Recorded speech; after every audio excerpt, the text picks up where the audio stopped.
father, who came out of Wolfe County, Kentucky, used to sing her these songs, and she was remembering them. Mm-hmm. But all the other brothers and sisters who were healthy could only remember their same father singing things like "Let Me Call You Sweetheart." But it almost made me feel sick, that the only memory of this, these grand old songs, Yeah. was due to this, this terrible illness. Right. So this really weird snapshot of time. Yeah. Anyway, but so I'm going to put out some records eventually of folk songs and so forth. But I find I've gotten some good things and so forth recently. I got a lot of old stuff from before. I mean, stuff you did that's years. where the influence of the radio singers, but it's more like Carter Family records. The Carter Family versions have displaced all the old versions. Right. And hasn't that gone on for a long, long time, though? Well, it's more so than 20 years ago when I did this. No, you'd get Really? songs that came from separate sources. Interesting. That's, I suppose, why I'm a little spoiled, that even if I hear a good version, of a Carter Family setting, it doesn't do so much to me because you could hear them coming straight out of tradition. Right. In the old days.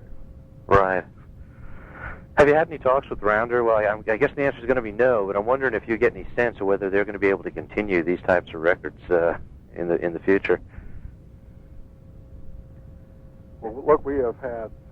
It's because I don't get clear signals. I actually feel better lately from the fact that they set up this series.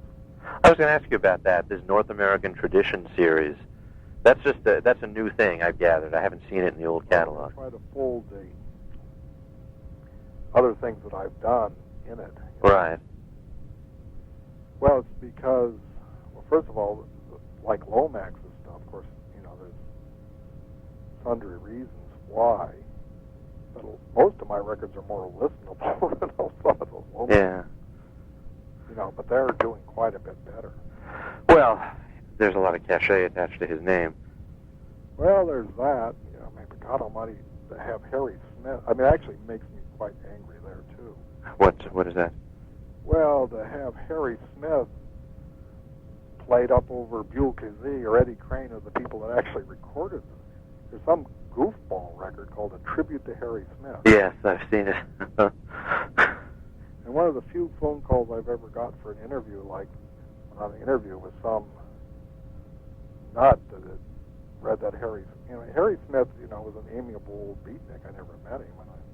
He believed in the theories of Robert Flood, who was a 16th century sort of nutty mystic, believed in the celestial music of the celestial spheres.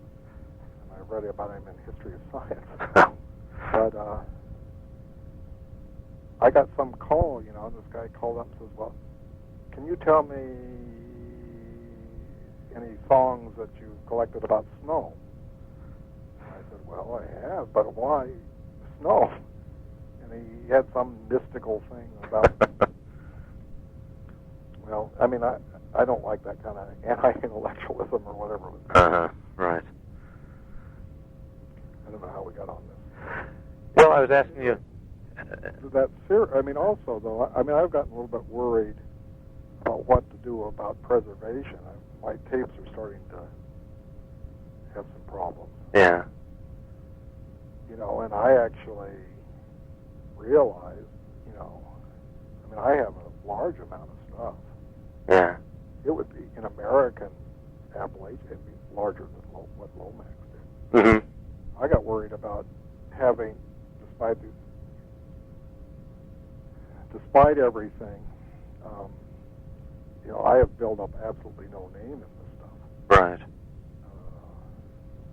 On the other hand, I could not bear to plaster over a record collected by, photography by, all that stuff, that other people do. Yeah. So we went back and forth, and then I was also upset that the records were getting so lost in the Rounder catalog. Mm-hmm. So much that you see these little discographies of traditional music, and most of the records I've done aren't mentioned. Yeah. They're lost there. So after a lot of back and forth, there was finally got Rounder to Well, they were supposed to do some publicity about this.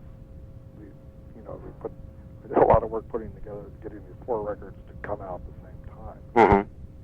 But the publicity department really never did anything I know of. Yeah. I did get them to agree to put up this website, though it's been like pulling nails. But it's still not up completely. I haven't seen the new, I haven't looked at the website in a little while. Have you seen the catalog they've done of Rounder series, the little 36-page catalog? No. Oh, okay. I mean, Bill mumbled something, but I never get anything from Rounder, actually, so I don't know.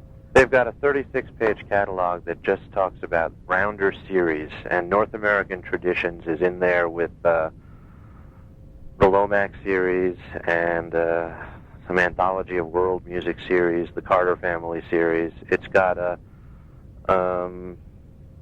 things that are traditional and that I guess probably revivalists would consider traditional, more so than their own music, grouped together. And your stuff has got a few pages in there. It says something like under the general editorship of Mark Wilson or something of that sort. Yeah, well, no, fine. Bill's been, after a lot of back and forth, Bill understands the problem. Mm-hmm. And, I don't think he really has much to do with marketing. He's the guy that, so far as I can tell, that's gotten all this stuff going. Yeah. So it's a kind of feeble attempt to get at least, I mean, it's got to help, it can't hurt. Right. Do you have a sense of what their attitude is? Just it's not going to sell, it's not worth the money? Is that their attitude? I think, that the they doesn't, I think there's a lot of different factors there. And I think that I'd be curious to, all I can do is frame theories that probably aren't worth much. Mm-hmm. I really only deal with Bill. Yeah. And it's actually such that, like the person who answers the information email Right. doesn't know who I am. Yeah. So my name is probably known to 12 people in the company. Right. Some of them really don't like me because I'm the bugger that orders them to get the records mailed and pay the royalties and things. Do you know John Verant at all? Pardon? Do you know John Verant? John Roth? Verant. But no, I've never.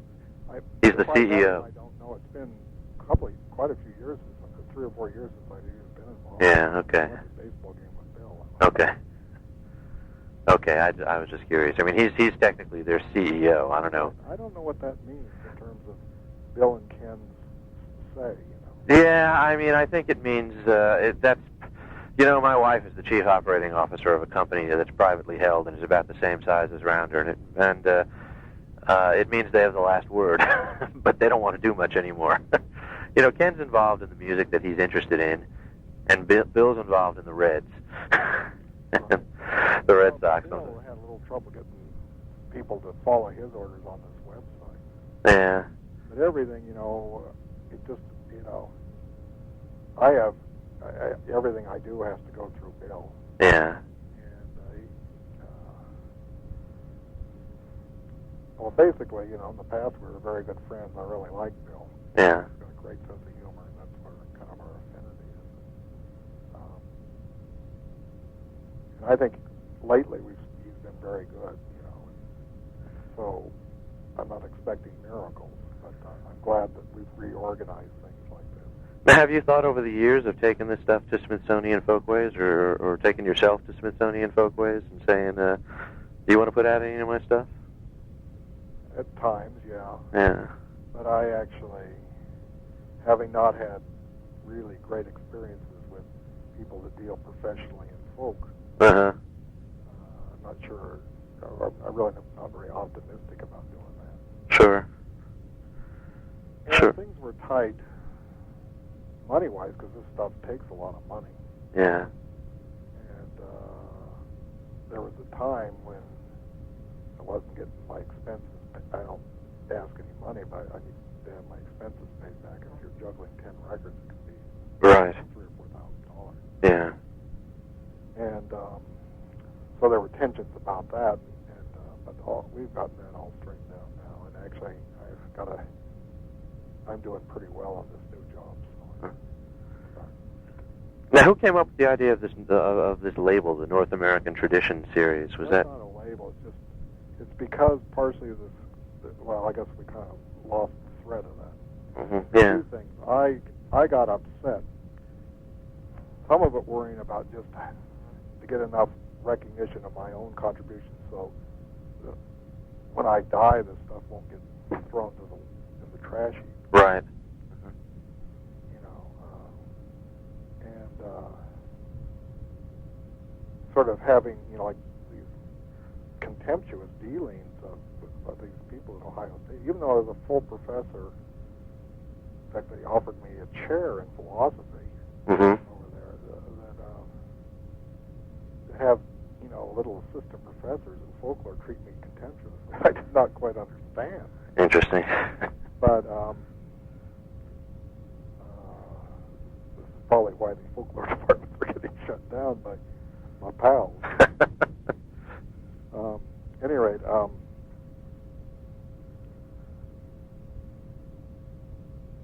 and then the fact that, you know, these records were getting lost, and then the fading of the distributorship, and there was certainly grumbling in Rounder, I believe, but I only get secondary signs of this. That why are we putting out this stuff and so forth? I believe. Mm-hmm. Yeah. Certainly. I mean, there were really low points. Like I put out a record for children. Mm-hmm. The only one of real traditional singers. I guess maybe that Bessie Jones thing that Bill and I did years ago in print. And the only feedback I got from some guy in Rounder was that it was racist. Because Sarah Gunning, you know, sang about raccoons and used the word coon. Okay. You know, so, but that generated, I don't know, this got, you know, this was actually the time when I was most ready to go. I got some email from somebody there is that maybe it's too expensive to put out all these notes. Maybe they could just put them up on the web. So, I guess your artists wouldn't be seeing a lot of them if they did that, or some of them. Well, it's not going to be worth it to me. Yeah. Yeah. Well, I was going to say, though, so the name, I know it's not a record label. Any attempt whatsoever to sell them, and, you know. Yeah. In fact, I got the idea of this children's record that they were so disgusted with this racist record that they purposely didn't do anything with it. Right. Well, anyway. Right. So did you, when I said label North American Traditions, I didn't mean record label, but just this nomenclature. Was that your idea? Did you work it out? I don't like the name, but I did not want to call it the Mark Wilson series. Oh, okay. What don't you like about the name? Japan, Canada, and the United States. What do you dislike about it? What? The name. North American Traditions. Oh, it's just too bland. Oh, okay. But is that something that Bill came up with, or did he? No, it's all that stuff. All the stuff I wrote. Oh, okay. Filler. Yeah. Publicity department doesn't do anything, except I found out that they were sending out release notes that said that John Hartford produced some of my records. Who else should I talk to about this stuff? You mentioned Carrie Blesh. The name I don't know. Is that B-L-E-C-S-H? B-L-E-C-H, yeah. Well, he writes record reviews, some of the better ones for that Old Time Herald. Okay. And he's very much part of this scene. And if you look at the website, he did an interview with me. He's supposed to be writing, I don't know if it'll ever get done or not, some little articles for that Old Time Herald. Okay. You know, but I'm actually uncomfortable with that. I mean, back to that Old Time Herald, they don't have enough articles about the traditional players themselves. Mm-hmm. And it's all focused on guys like me or people that play in the Fuzzy Mountain String Band or something. Right. Who else would you talk to in terms of the traditional scene? Who else would you suggest I talk to just about the status of the traditional scene and how it survives here? Well, why don't you talk to Joe Wilson? Yeah, I've got I've got an email out to him. I sent it out today, in fact. I wanted to wait till his week of Heritage Fellow stuff was done. Well, I know Kerry could get, you know. Okay. I mean, you know, for me, I mean, except, well, blues is such a different situation. Yeah. But, you know, there aren't very many traditional records coming out. Yeah. You know, except reissues of things. Do you see, or have you ever talked with anybody about whether the World Wide Web provides a way to target yourself and get your sales up? It would seem to me that that's what we're trying to do with this website. Okay. But they got to finish it, and then Kerry's going to try to get these other little home pages delisted. Okay. But it's missing about a third of the stuff, including all the pictures and the music. Okay. Go on with it. Sure. Okay. So, you know, it's been very frustrating because, I mean, if Rounder was more glued together, I mean, I don't listen to the radio very much, but my wife listens to NPR. Yeah. And they have all these vignettes all the time. Mm-hmm. Right. Well, any of my guys, you know, like Roger Cooper has, you know, the most amazing stories, and then, you know, just the story, this videotape, just the story of how he sold it. I met him because he was selling a videotape around the neighborhood to build it, to buy a tombstone for Buddy Thomas. You know, just wonderful stories, you know. Yeah. And if there were people in Rounder that, I mean, you know, there's Bill. Yeah. But like you said, he's half into the Red Sox, and that's all fine. Yeah. And then Ken does his own thing, but he's half, you know, jazz by contemporary bluegrass, you know, whatever. He's, you know, I don't, just not much in contact with Ken. Right. But what the rest of the companies even like, since I haven't met them, I don't know. Sure. Somehow the publicity department, though I've even, Bill finally got one of them to call me about this thing. Mm-hmm. But nothing happened that I know of. My sense is they're young kids interested in singer-songwriters, to be honest with you. Well, that's my guess. In fact, some of these guys I contacted. And really, singer-songwriters are really hostile towards traditional music. Really? Why do you see that? How do you I don't know. How do you see it? What manifestations of that have you seen? Well, first, I mean, besides the fact that they stole folk music from the folk. Okay. But I mean, it's terrible because I mean, that's the real killer. Is that, you know, 20 years ago there were a record browser that would have folk song and you could get fiddle records in there. Uh-huh. But now it's all singer-songwriters. Those people will no more buy a fiddle record or a traditional banjo record than fly to the moon. Right. I mean, it's a complete, you know, it's middle-class, you know, music. Yeah. Well, now, I'm afraid, middle-class nostalgia music. Yeah. You know, I'd do much better being, if they would put me in with Joe Stafford, who did a much better folk song record than any of them ever did. Uh-huh. Sure. You know, so right now, insofar as you ever get anywhere, it's in with the bluegrass. Yeah. Anyway, but, take someplace like Sing Out. Every once in a while they'll review a record, but usually they don't. Yeah. And there was a record, I remember there was a review of 4 of the fiddle records. And they said, well, it's all right. Boy, there's a heck of a lot of, you know, one fiddle tune after another.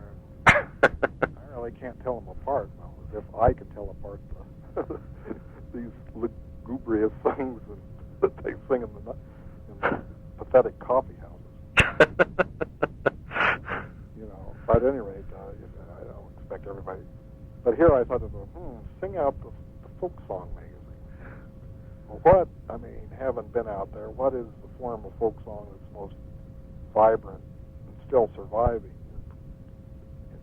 Really remarkably good health, given everything, in 1989 was the fiddle music. Uh-huh. And they're kind of contemptuous about the stuff, first of all, that was instrumental music that the folk always liked. Yeah. Their main instrumental music. And they're kind of bored by it. So.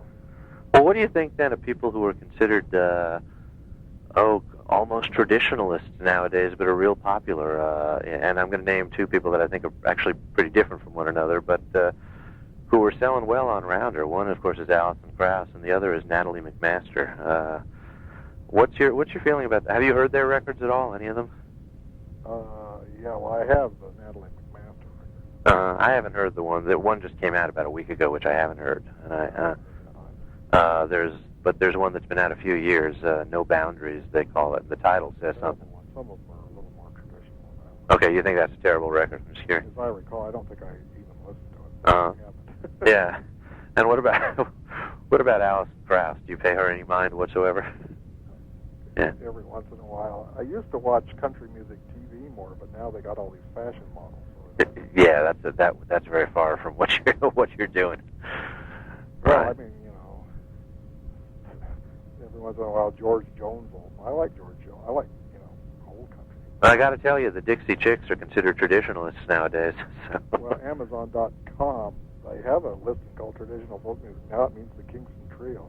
Traditional somehow has gotten to mean old. All right. Well, on that note, maybe I should call this session. Natalie McMaster is a hard case, so. Why so? I mean, she comes from she's got she's got it in her blood, doesn't she? Well, look, I mean, I actually don't know, having never seen her. Uh-huh. There's two things. First of all, that is not first-class Cape Breton fiddle playing. Okay. And I am hopeful that I will get more of the stuff, that's real dance playing. Not, to me, it's. I mean, compared to what has happened to Irish fiddling, which is a desecration. Yeah. This is great. Right. However, once I was over, last time I was around her when they were trying to sign her. Yeah. They showed me a video of her doing this dancing. Well, I used to go see old-fashioned at the Gaelic Club in Boston. You see the old-fashioned step dancers come out. Uh-huh.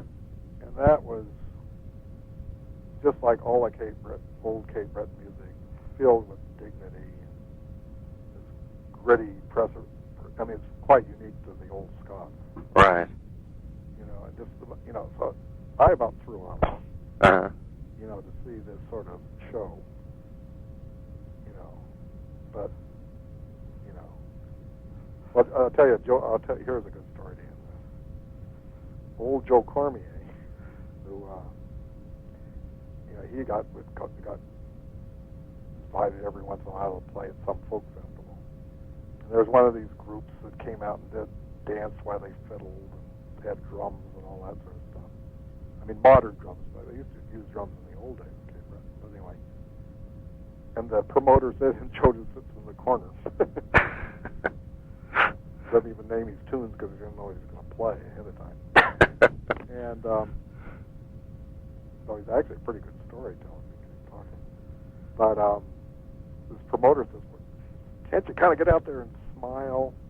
And, like those guys, they were dancing around and sort of, I imagine, like that terrible stuff in that Titanic movie. Right. And Joe said, I told him I came to play the fiddle, not to be a clown. Okay. All right. Mark, I want to thank you. You gave me over an hour of your time this evening. Well, good luck. Send me whatever you write up. Oh, I will. We're a couple of years away. I'm just getting started on the research end of this thing, but I will. I'll ultimately, I will transcribe this and I'll send you that. If you want to talk to somebody like Kerry, send me an email and I'll give you his phone number. Okay, good. He what? He's got email. So. Yeah, I will do that, actually. Over the weekend, I'll try to if I get a moment, but if not, certainly next week, I'll send you that. And or I might do it right now, since I'm sitting in front of the computer. I might just dash it off, and you can shoot me his email. That's BLECH, you said? BLECH. ECH.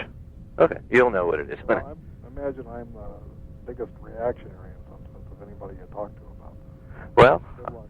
Thanks a lot, Mark. Bye-bye. Good night.